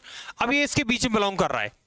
अब मैं कह रहा हूं कि इसका आवर्तकाल, तो सर इसका -1 से 1, यानी कि मेरे पास में आवर्तकाल, लेकिन टाइम पीरियड ऑफ दिस 2 पाई। आवर्तकाल क्या है? 0 से शुरू होकर 2 पाई के बीच, कहां तक? 0 π/2 पाई, 3 π/2 एंड 2 पाई।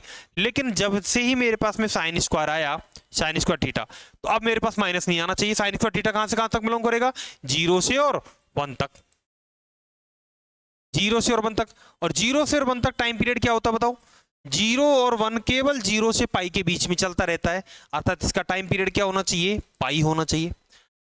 टाइम पीरियड क्या होना चाहिए? पाई। अगर मुझे साइन क्यूब कह देता तो भी मेरे पास में 2 पाई था, तो केवल पाई आना चाहिए। केवल क्या आना चाहिए? पाई।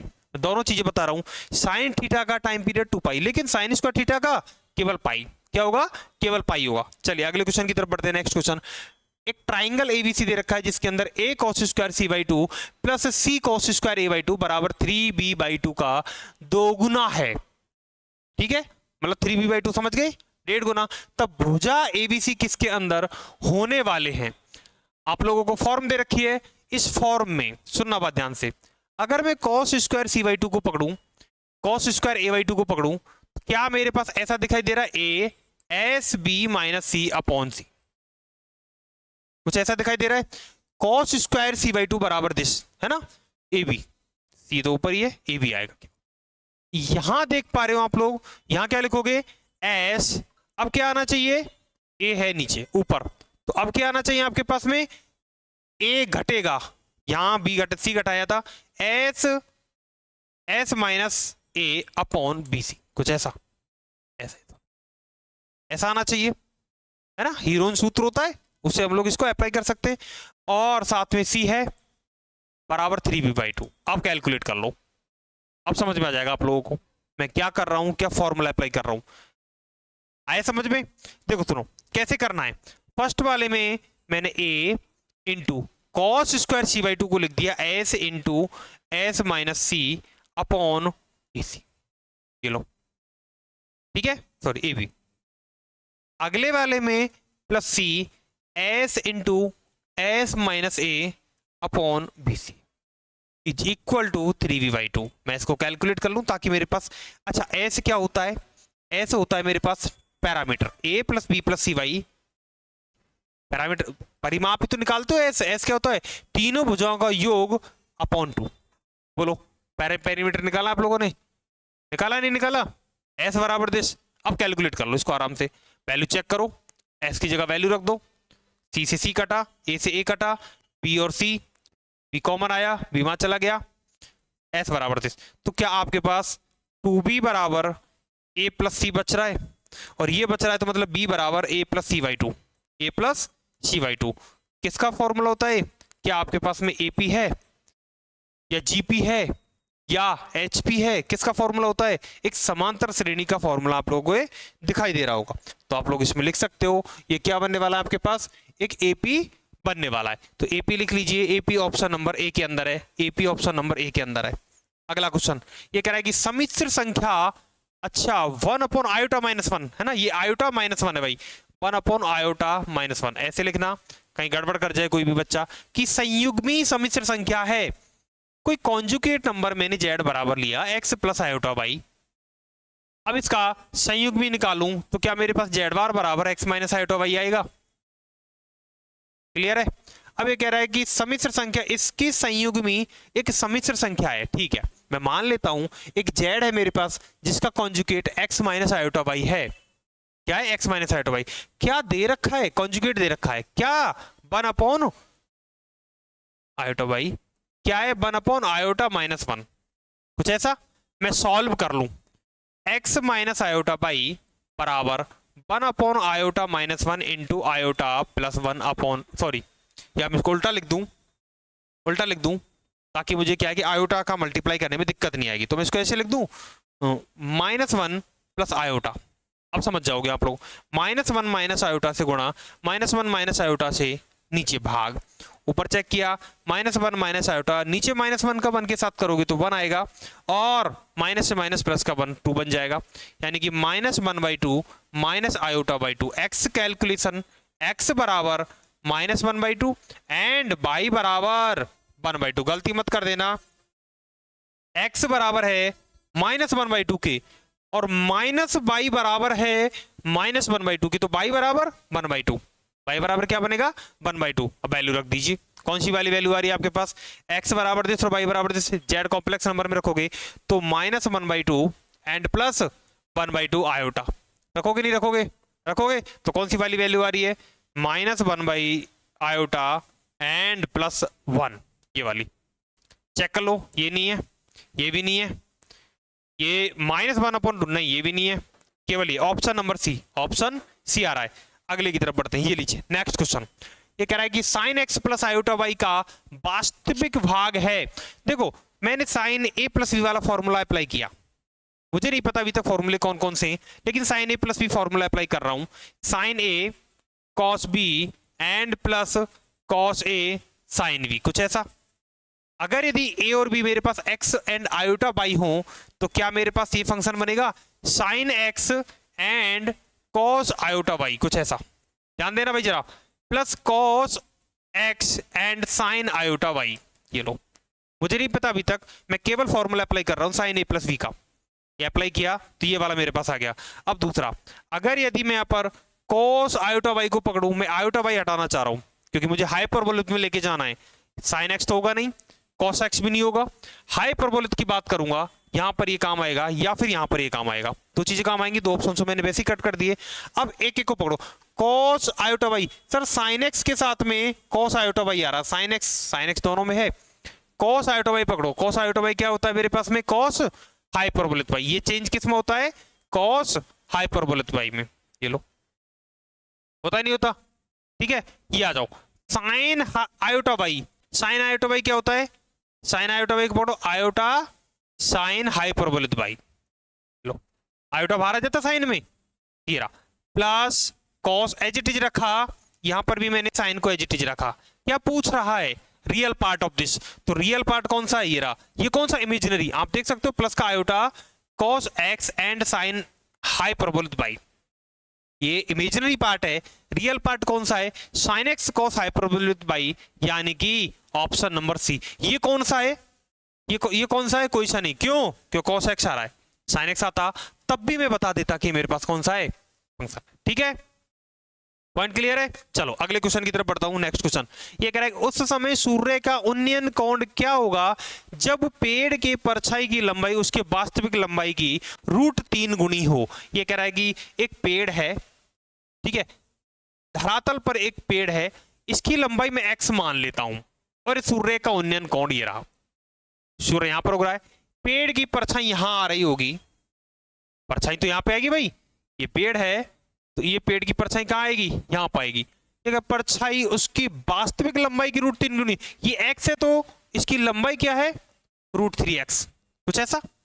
वास्तविक लंबाई ये है, इसकी √3 गुनी है, तो tan थीटा बराबर निकाल दो। मुझे क्या निकालना है, उन्नयन कोण tan थीटा बराबर निकालना है। क्या आना चाहिए, कैसे लिखते हैं हम लोग, L/A, लाल बटे कक्का, फॉर्मूला याद होगा कुछ बच्चों को, लाल बटे कक्का लिखते हैं हम लोग, फिर इसमें साइन कोस निकाल, ये साइन होता है, ये कॉस होता है दूसरा वाला, ये तीसरा वाला tan लगा देते हैं, फिर इधर से अप्लाई करते हैं नीचे से, तो कॉट सेक और कोसेक, तो लाल बटे आधार यानी कि x/√3x लिख दो, लंब बटे आधार। यहाँ पे कैलकुलेट किया इसको 1/√3, और 1/√3 किसका मान होता है भाई, tan, लिख सकते हो। ठीक है, अब आप लोगों को सीधा लिखना आना चाहिए tan 30 डिग्री, ऑप्शन डायरेक्ट दिख रहा है मुझे यहाँ पर 30 डिग्री का। अगला क्वेश्चन है आप सभी के सामने, 10 किलोग्राम भार के 3 बराबर समतली बल एक बिंदु पर इस प्रकार कार्य कर रहे हैं, यदि तीनों बल क्रिया रेखा से समान कोण बना रहे हो तब उनका परिणामी बल क्या होगा। सुनना, एक बिंदु पर नेट फोर्स लग रहा है, क्या लगेगा अगर 3 फोर्स मैं लगा दूं इस पर, 3 बराबर समतलीय और कैसे प्लेनर फोर्स हैं, ये लो, एक मैंने P1 अप्लाई किया, एक P2 अप्लाई किया, एक मैंने P3 अप्लाई किया, और तीनों के तीनों ये तीनों बल क्रिया रेखा से समान कोण बना रहे हैं, इक्वल एंगल है, ये भी 120 बना रहा है, ये भी 120 बना रहा है, और ये भी 120 बना रहा है। ठीक है, तो इनका नेट फोर्स क्या होगा, परिणाम बल क्या होगा। एक बात बताओ, एक बिंदु को आप लोग मान के चलो, आप देखा होगा गांव में काफी सारे वहां पे कि आप लोग किसी पोल को बराबर दूरी पर 2 मोटरसाइकिलें खींच रही हैं, सपोज ये भी, इसमें भी 50 किलोमीटर की स्पीड है, इसमें भी 50 किलोमीटर की स्पीड है, तो क्या ये हिलेगा, क्या ये पोल हिलेगा, नहीं हिलेगा। जैसे किसी की भी आप लोग स्पीड को बढ़ा दोगे, ये डेफिनेटली यहां से हिल जाएगा। अगर ये फोर्स ही बराबर है, इनके बीच में एंगल ही बराबर है, तो इस पे नेट फोर्स मेरे 0 होना चाहिए, डायरेक्टली 0 होना चाहिए, ऑप्शन नंबर ए। बाकी अगर यदि आप लोग इसको फॉर्मूले से करना चाहो तो फॉर्मूले से भी इसको अप्लाई कर सकते हो। पहले वाले को कर लीजिए, पहले वाले को कर लीजिए, सबका कितना है, 10 किलोग्राम फोर्स है, यहां पर भी 10 लग रहा है, यहां पर भी 10 लग रहा है, यहां पर भी 10 लग रहा है, एक एक को उठा लीजिए। ये लो, मैं आपको पूरा सॉल्व कराता हूं। आप लोगों ने एक्स पे लगाया, एक्स डायरेक्शन में लगाया फोर्स, तो क्या बनना चाहिए, tan cos 0 डिग्री, 10 पर cos कितना है, 0। जैसे ही P2 पर पहुंचा, tan cos 120, जैसे ही 240 पर पहुंचा, tan cos 240, ये लो, cos 0 सर 1, tan बचा, +5 + 10 into cos 120 1/2 and +10 into cos 240 -1/2, sir cut गया, कितना हुआ, कितना हुआ x पर, सॉरी अच्छा cos 120 है ना, तो -5 कट गया, तो क्या हुआ, केवल 0, क्या हुआ, 0। अब दूसरे को निकाल लो, बाई को, बाई पर भी तो यही है, साइन के साथ निकाल दो, sine 0 sine 120 sine 240 also equal to 0, तो फोर्स क्या होना चाहिए मेरे पास, 0 होना चाहिए। क्लियर है, चलिए अगले क्वेश्चन की तरफ बढ़े। ये लीजिए अगला क्वेश्चन, यदि u तथा b इकाई सदिश हो तथा थीटा इनके बीच का न्यून कोण हो तब 2u × 3v इकाई सदिश होंगे। अब एक एक को पकड़ो, u और v इकाई सदिश हैं, अर्थात u वेक्टर और b वेक्टर मुझे यूनिट वेक्टर दे रखे, ठीक है, इनके बीच का कोण न्यून कोण है। अगर यदि मैंने u वेक्टर और b वेक्टर के बीच का एंगल देखा तो मेरे पास क्या आ रहा है, एंगल देख रहा हूं मैं, केवल एंगल देख रहा हूं, तो मेरे पास आ रहा है एक न्यून कोण, एक न्यून कोण आ रहा है, ठीक है। अगर यदि मेरे पास में न्यून कोण है तो अब मैं आराम से इसमें लगा सकता हूं, किस पे, 2u 3v पे, तो 2u vector into 3v vector का मोड बराबर बन के, बोलो है या नहीं, क्लियर है। जब क्रॉस आ जाए तो आप लोगों ने साइन अप्लाई किया था, मैं दोनों को अलग अलग अप्लाई कर दूं, तो 2 आ गया, u वेक्टर आ गया, इंटू 3 आ गया, b वेक्टर आ गया, इंटू साइन थीटा आ गया, बराबर 1। सर u और b तो 1 है, u और b तो 1 है, ये रहा, यहां से हेल्प ले लूंगा, मेरे पास कितना बचा, 6 साइन थीटा बराबर 1। तो साइन थीटा बराबर क्या होना चाहिए, 1/6 के, क्या होना चाहिए 1/6 के न्यून, तो 21 सदिश है। थीटा के दो मान नहीं भाई, दो मान नहीं है, केवल एक ही मान आ रहा है 1/6। थीटा के दो से अधिक मानों के लिए नहीं भाई, दो से अधिक मान भी नहीं है, कि किसी मान के लिए नहीं, नहीं एक मान के लिए तो है, थीटा के केवल एक मान के लिए, बिल्कुल थीटा के केवल एक मान के लिए। Option number D, option number कौन सा होगा भाई, ऑप्शन डी होगा यहाँ पर। अगला क्वेश्चन, यदि सदिश दिस एंड दिस कोप्लेनर, अच्छा कोप्लेनर बोल रहा है, तो कोप्लेनर है तो 2 - 1 1 1 2 - 3 एंड 3p5 हो तो p का मान ज्ञात करो। डिटरमिनेंट ज्ञात नहीं कर सकते हो, p की वैल्यू डायरेक्टली आ जानी चाहिए अब तो आपके सामने। पर डिटरमिनेंट ज्ञात करना है, डिटरमिनेंट ज्ञात करना कोई टफ काम नहीं है। आप चेक कर लो, 3 और 2 5 और 1 6, यहाँ पे मैं चेक कर रहा हूँ तो यहाँ पर p पर अगर यदि मैं यहाँ पर -4 रखूँ तो -5 + 3 3 आना चाहिए। यहाँ पर मेरे पास में 6 माइनस, यहाँ पर 3 आ रहा है, बिल्कुल -3, p बराबर -4 पर ये क्या आ रहा है, 0 के बराबर है। समतल ये कब होता है, जब इसका डिटरमिनेंट 0 होता है। अगला क्वेश्चन, ये कह रहा है त्रिभुज एबीसी में एंगल बी बराबर 90 डिग्री, बीसी भुजा एसी पर लंब है, तो ए डी बराबर ए, सी डी बराबर बी, तब ए बी स्क्वायर बराबर क्या होगा। पहले एक बार इसका डायग्राम बना के देखो। ये कह रहा है कि ए बी सी में एंगल बी 90 डिग्री है, ठीक है, ये ए रहा, ये मेरे पास सी रहा।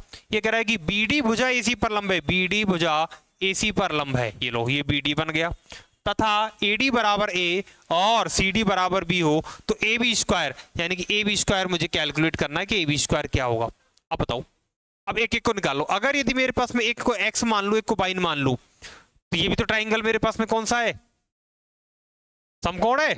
ये भी कैसा मेरे पास एक समकोण त्रिभुज है, और समकोण त्रिभुज पे पाइथागोरस से बढ़िया कोई थ्योरम नहीं है। तो पाइथागोरस थ्योरम लगाई, ए सी स्क्वायर बराबर A B square plus B C square, ये लो A B square plus B C square, कुछ ऐसा। ए सी स्क्वायर बराबर होता है A square plus B square, addition of this, तो ए प्लस बी का होल स्क्वायर बन गया।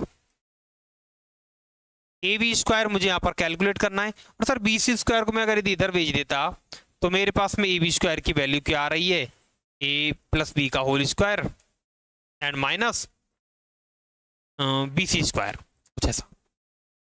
एग्री हो, ठीक है। अब दूसरे को पकड़ो, अब इस वाले को पकड़ लो, ए बी डी को, इसको पकड़ लो, ए बी बराबर आ जाएगा ए बी, अब देखो ये 90 डिग्री है, ये कर्ण हुआ सामने का, ए बी स्क्वायर बराबर A D square and plus B D square है नहीं।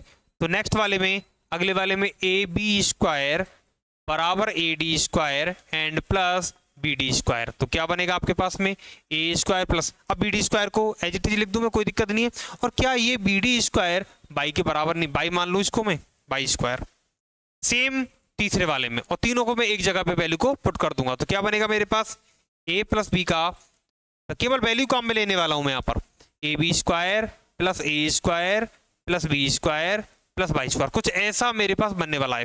अच्छा ए स्क्वायर नहीं आएगा, हाँ बिल्कुल ए स्क्वायर नहीं आएगा, केवल बी स्क्वायर वाला, कुछ ऐसा मेरे पास यहाँ पर a प्लस बी का होल स्क्वायर, आप चेक कर लो, बराबर A B square plus B square plus by square. Open करो, A square plus B square plus 2ab बराबर A B square plus B square plus by square. Open करो और solve करो, open करो और सॉल्व करो, फटाफट से आपके आंसर आ जाना चाहिए। ओपन करो, सॉल्व करो, बाई स्क्वायर बराबर यहां से ले लो A B square minus A square, ये लो ए बी स्क्वायर तो है ही, बी स्क्वायर रहा, बाई स्क्वायर की जगह यहां से रख दो, A B square minus A square and plus का A B square and minus का ए स्क्वायर 2ab स्क्वायर हो गया, और यहाँ से बी स्क्वायर कटेगा, एक तरफ चला जाएगा, तो A square plus A square 2a square plus 2ab बन जाएगा, 2 से 2 कटेगा, तो क्या बना A square plus A B बराबर A B square, A common ले लो, तो ए बी स्क्वायर बराबर क्या बना, ए बी स्क्वायर बराबर ए कॉमन लिया ए प्लस बी के, कौन सा आ रहा है ए प्लस बी, कौन सा आ रहा है भाई, ऑप्शन नंबर ए, कौन सा आ रहा है, option number A into A plus B के बराबर आ रहा है। चलिए अगला क्वेश्चन आप सभी के सामने, ओ वृत्त का केंद्र ए बी और एसी वृत्त की त्रिज्या, ये लो एक मैंने वृत्त लिया, ओ वृत्त का केंद्र है, और ये कह रहा है कि ए बी और एसी इसकी त्रिज्याएं, ये लो मैंने क्या किया, ए बी और एसी इसकी त्रिज्या जीवाएं हैं। यदि बी ओ सी बराबर 120 डिग्री, बी ओ सी रहा, अगर ये 120 डिग्री है तो ये वाला क्या होना चाहिए, 60 डिग्री होना चाहिए। BAC पूछ रहा है, क्योंकि किन्हीं भी वृत्त की दो जीवाओं से केंद्र पर बना कोण परिधि पर बने कोण का दुगना होता है। लिख लेना यहां पर, केंद्र पर बना कोण, केंद्र पर बना कोण परिधि पर बने कोण का, परिधि पर बने कोण का, बने कोण का दुगना होता है। कैसा होता है भाई, दुगना होता है। या अगर यदि आप लोग इसको दूसरे तरीके से लिख दें, परिधि पर बना कोण केंद्र पर बने कोण का आधा होता है, ऐसे भी लिख सकते हो ना। तो दोनों चीजें, कंफ्यूजन मत लेना बिल्कुल भी, ये ऐसे भी लिख दो इसको। अगर उल्टा भी समझ में ना आए तो परिधि पर बना कोण, परिधि पर बना कोण केंद्र पर बने कोण का, केंद्र पर बने कोण का, बने कोण का आधा होता है। ध्यान देना भाई, दोनों चीजें मैं लिखा रहा हूं इसलिए ताकि आप लोग कंफ्यूजन ना हो। दुगना और आधा में कंफ्यूजन मत करना। 60 डिग्री इसका आंसर आना चाहिए। अगला क्वेश्चन, दो वृत्त एक दूसरे के अंत्य स्पर्श करते हैं यदि दोनों वृत्तों के केंद्र के बीच की दूरी 3 सेंटीमीटर, और अभी मैं इसको इतना ही पढ़ रहा हूं। ये कह रहा है कि एक वृत्त लीजिए, दूसरा इसके इंटीरियर में एक वृत्त है, ये लीजिए। एक वृत्त के केंद्रों के बीच की दूरी 3 सेंटीमीटर, ठीक है। और ये कह रहा है बड़े वृत्त की त्रिज्या 5 है। ये लो, बड़े वृत्त की त्रिज्या मैं मान रहा हूं यहां से यहां तक कि 5 है। ये O है, यहां पर ये O1 है। और ये कह रहा है छोटे वृत्त और बड़े वृत्त के केंद्रों के बीच की दूरी 3 है, यानी यहां से और यहां तक की दूरी कितनी है, 3 है। कितनी दूरी है, 3 है। ये अगर यदि 5 है टोटल, ये 3 है, तो ये क्या बचनी चाहिए, छोटे वृत्त की पूछ रहा है, छोटे वृत्त की क्या बचनी चाहिए बताओ। इन दोनों O1 O2 के बीच की दूरी कितनी है, टोटल 5 में से 3 है, तो ये कितनी बची, ये तो 3 ही है ना यहां से यहां तक, ये 2 बची। छोटे वृत्त की त्रिज्या क्या है, 2, डायरेक्टली 2। अगर ये एक्सटर्नली एक दूसरे को टच करते, बाहरी टच भाई ये टच करते, तब क्या होती, 5 और 2 7। ठीक है, चलिए अगला क्वेश्चन। डायरेक्टली कोई ऑप्शन आ गया, बिंदु PXY से खींचा गया विलंब x अक्ष को बिंदु G पर काटता है यदि मूल बिंदु से बिंदु G की दूरी, G की दूरी बिंदु PXY के भुज का 2 गुना हो। क्या कह रहा है, भुज का 2 गुना हो तो क्या होगा, सुनना बात ध्यान से। ये लो, capital Y minus small y बराबर m x minus small x, कुछ ऐसा फॉर्मूला पढ़ा है। किसी भी लाइन की इक्वेशन को हम लोग इस तरीके से शो कर सकते हैं।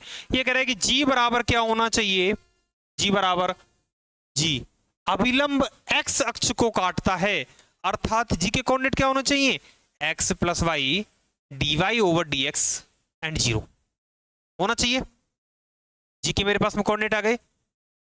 ये 2 गुना है, खुद कह रहा है ये कैसा है, 2 गुना है। भुज का 2 गुना, भुज का 2 गुना, भुज क्या है, ये रहा, इसका 2 गुना है, मतलब x plus y dy over dx, dy over dx बराबर भुज का 2 गुना यानी 2x के बराबर है, कुछ ऐसा है। हालांकि इसमें हम लोग मोड भी लेके चलेंगे क्योंकि प्लस माइनस पे भी कहीं हो सकता है। ठीक है, पहले वाले को पकड़ा, x घटाया, x उधर से गया तो 2x माइनस x, तो क्या बना, बाई dy ओवर dx बराबर x बचा।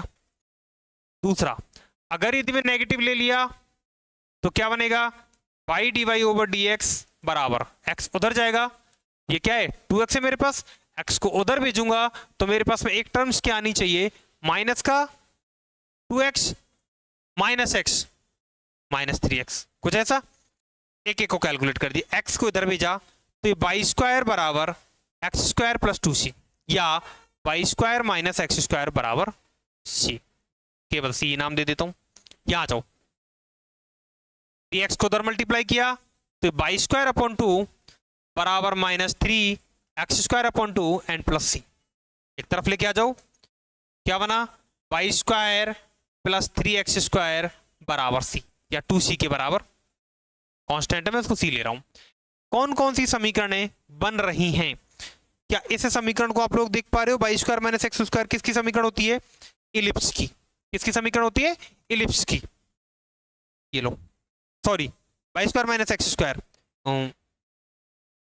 हाइपरबोला, ये किसकी समीकरण है, इलिप्स दीर्घवृत्त की।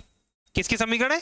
दीर्घवृत्त की। तो या तो दीर्घवृत्त बनेगा या अति परवलय, दोनों के दोनों ऑप्शन सही हैं, दोनों के दोनों ऑप्शन सही हैं। दीर्घवृत्त भी सही है और अति परवलय भी सत्य है। ना परवलय बन रहा है ना वृत्त बन रहा है, दो ही चीजें बन रही हैं। एक तो बन रहा है मेरे पास में दीर्घवृत्त और एक बन रहा है मेरे पास में अति परवलय। चलिए अगले क्वेश्चन की तरफ बढ़ते हैं हम लोग। नेक्स्ट क्वेश्चन आप सभी के सामने ये कह रहा है कि समीकरण परवलय प्रदर्शित करता है यदि। अब आपको जब भी एक सांकप की समीकरण देते हो, सांकप की समीकरण को कैसे सॉल्व किया जाता है आप लोगों को अच्छे से याद होना चाहिए। कैसे कैसे उसको हम लोग फॉलो करते हैं। हाँ बिल्कुल, एक बच्चा कह रहा है ऐसे होना चाहिए, H बराबर ही होना चाहिए। बिल्कुल सही बात है। देखो सुनो, मैं सभी समीकरणों को बना के दिखाता हूं। अगर यदि मेरे पास में A और B बराबर हो जाएं और H बराबर 0 हो जाए, अगर यदि मेरे पास A और B बराबर हो जाएं साथ में H बराबर 0 हो जाए, तो समीकरण क्या बननी चाहिए? ax square plus ay square plus 2gx plus 2fy plus c बराबर 0।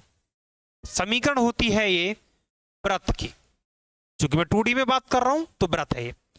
अगर यदि मेरे पास a और b बराबर नहीं हुए, मैं क्या कह रहा हूं, अगर मेरे पास a और b बराबर नहीं हुए लेकिन h स्क्वायर का मान ab के बराबर हो गया, h स्क्वायर का मान ab के बराबर हो गया, एच स्क्वायर बराबर AB रखा, इसे भाग लगाए AB से, एक्स वाई के कोऑर्डिनेट हुए, तो डेफिनेटली मेरे पास में एक पैराबोला बन रहा है।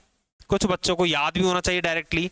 अगर मैंने एच स्क्वायर का मान AB से छोटा ले लिया, H square is less than AB, तो आपके पास में इलिप्स बनेगा। आप चेक कर लीजिए, मेरी सांकप वाली वीडियो में जाके देखना, वहां पे आप लोगों को डिस्क्रिप्शन में मिल जाएगा पूरी वीडियोज।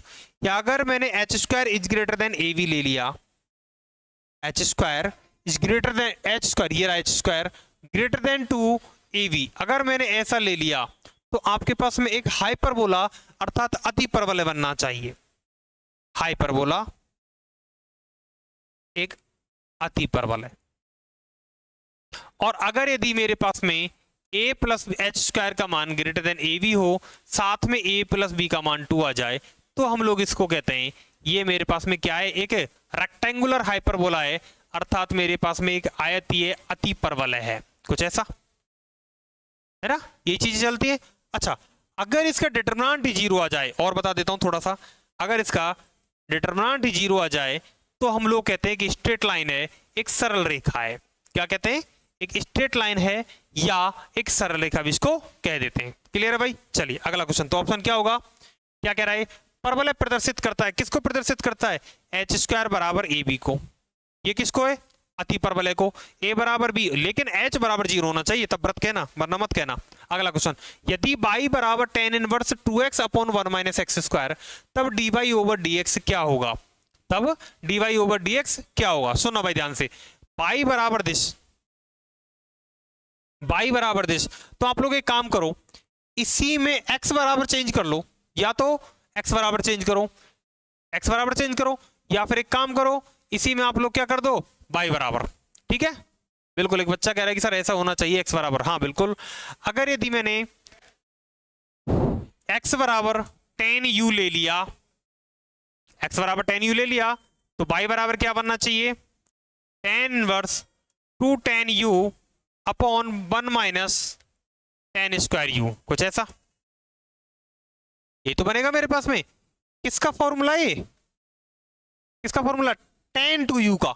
तो क्या बना मेरे पास में? tan इनवर्स tan 2u, कुछ ऐसा। इनवर्स से डिस्टो हो जाएगा, बचा केवल 2u। 2u का मतलब है y बराबर 2 tan इनवर्स x। यहां से देख लो u बराबर क्या निकला इस वाली समीकरण से? u बराबर tan इनवर्स x, कुछ ऐसा बना, नहीं बना? क्लियर है? अब निकाल लो y dash dy over dx निकालना है, क्या निकलेगा? 2 अपॉन 1 प्लस एक्स स्क्वायर। ये लो, देखने की जरूरत ही नहीं है, ऑप्शन डायरेक्ट ही आ जाता। क्लियर है? 2 अपॉन 1 प्लस एक्स स्क्वायर। अगला क्वेश्चन ये कह रहा है कि dx upon x into x की पावर n प्लस 1 का मान क्या होगा? अगर यदि मैं यहाँ पर थोड़ा सा लॉजिक लगाता तो मैं देख पा रहा हूं कि अगर मैं नीचे कुछ भी मानूं, सपोज करूं, लेट करूं, अज्यूम करूं, तो मुझे ऊपर कुछ दिखाई नहीं दे रहा। बट अगर यदि मैं इसमें dx अपॉन, अगर यदि मैं इसमें x की पावर n माइनस 1 से नीचे गुणा कर दूं,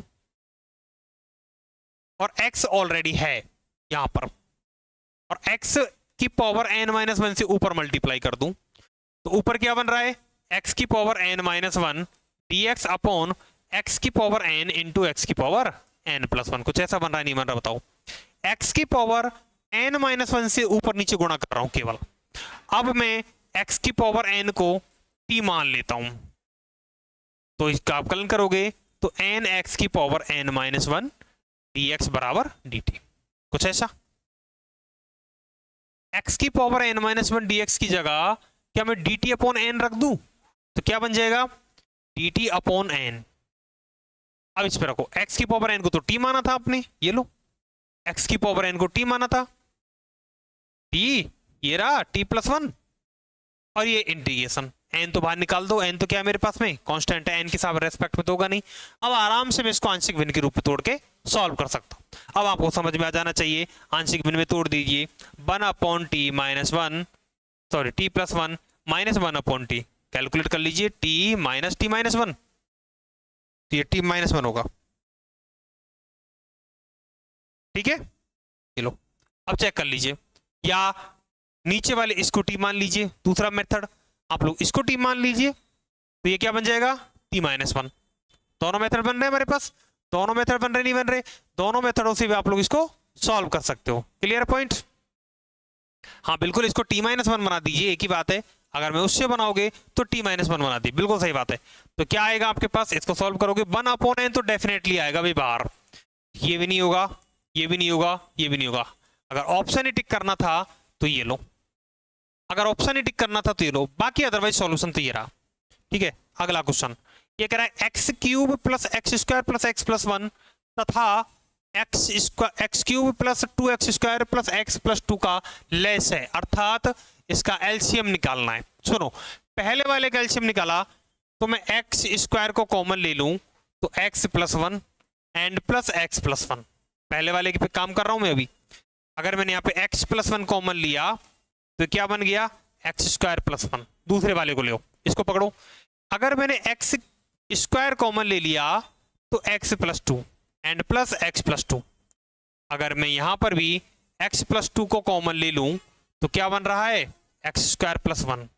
एलसीएम लेना, ले लो सब संख्या, सभी संख्याओं को लेना पड़ेगा, अर्थात एक्स प्लस वन भी आएगा, एक्स प्लस टू भी आएगा, एक्स स्क्वायर प्लस वन भी आएगा।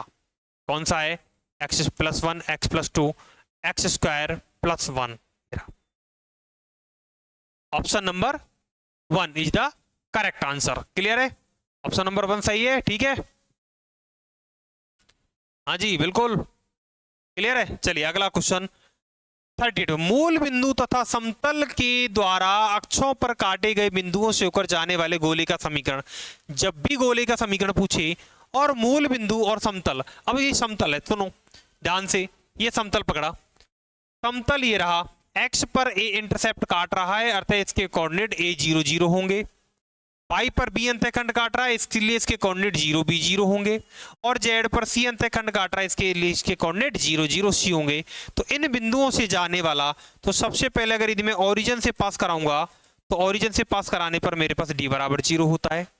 जब मैं एक से पास कराऊंगा यानी कि कैपिटल ए से, जिसके कोऑर्डिनेट मेरे पास a 0 0 हैं, तो यहाँ पर क्या बचेगा मेरे पास a स्क्वायर प्लस 2ua बराबर 0। जब दूसरा वाला चेक करूंगा तो b स्क्वायर प्लस 2bb बराबर 0। जब तीसरा वाला चेक करूंगा तो c स्क्वायर प्लस 2wc बराबर 0। abc की वैल्यू रखूंगा तो मेरे पास में minus ax minus by minus cz, value रख दो 2u की, क्या बनेगी माइनस a, तो 2u की जगह माइनस a आ रहा है, 2b की जगह माइनस b आ रहा है, 2c की जगह माइनस c आ रहा है, 2w की जगह माइनस c आ रहा है। तो option number A is the correct answer. 3D का 3 बार लगातार क्वेश्चन आने वाला क्वेश्चन है। ये कह रहा है dx upon x square plus one x square plus 4।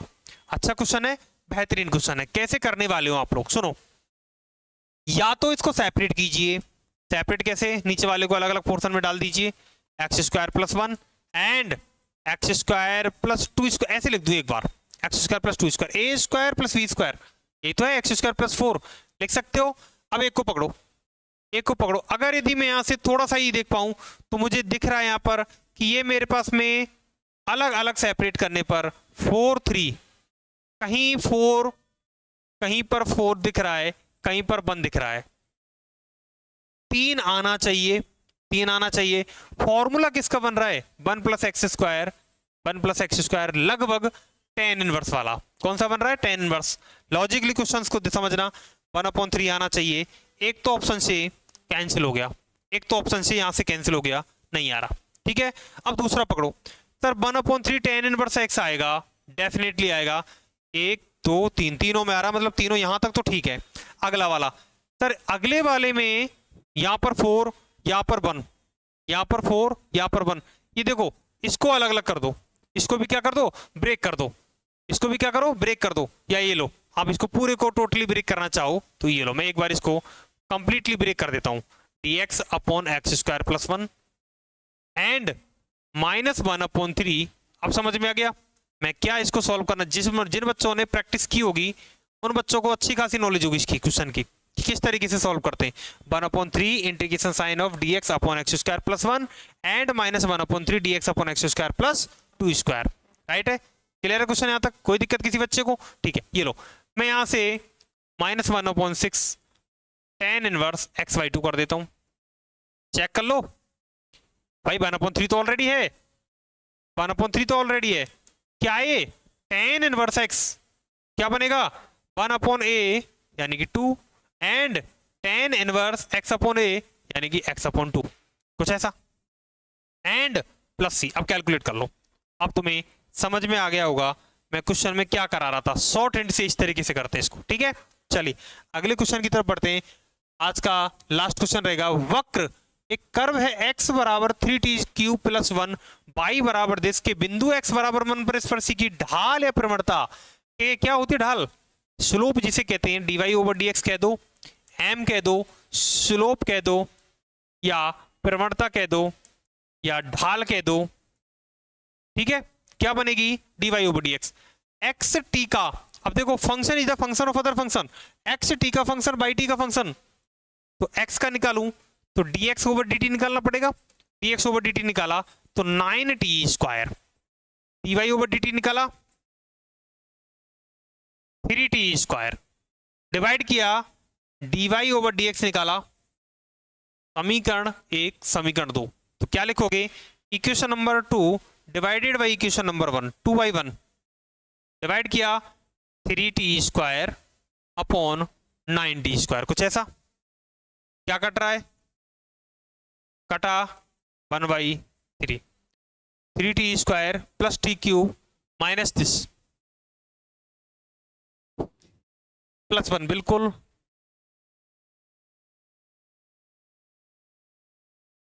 ठीक है।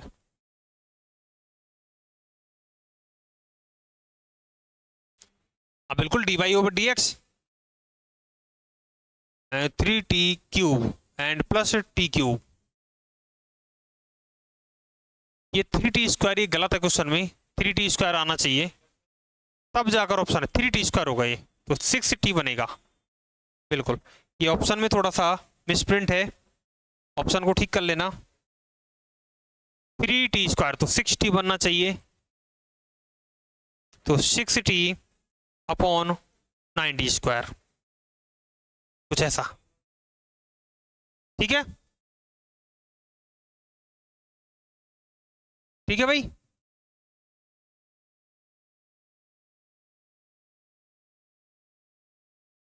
आराम से चेक कर लेना, dy/dx आ जाएगा आपके पास। तो t बराबर 0 पर, जब कांस्टेंट ही आ रहा है तो कोई दिक्कत नहीं है, कांस्टेंट ही तो आ रहा है हमारे पास, कांस्टेंट ही आ रहा है तो कोई दिक्कत नहीं है, बिल्कुल कांस्टेंट ही आ रहा है तो कोई दिक्कत नहीं। इस तरीके से आप लोग इस क्वेश्चन को सॉल्व कर सकते हो, ठीक है।